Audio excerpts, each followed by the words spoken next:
Maria.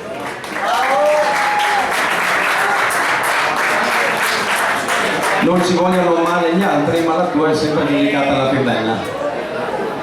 Ok, numero l'auto. Secondo classificato, e qua si cresce velocemente perché il gradino più alto del podio è solo a un secondo, vince,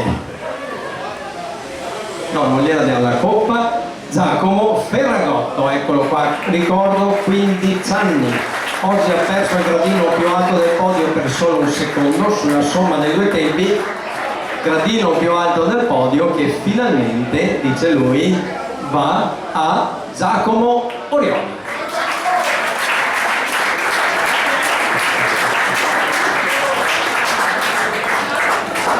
Non c'era solo la New Lady, ma avevamo anche la Lady, 6 le fanciulle presenti oggi, terza classificata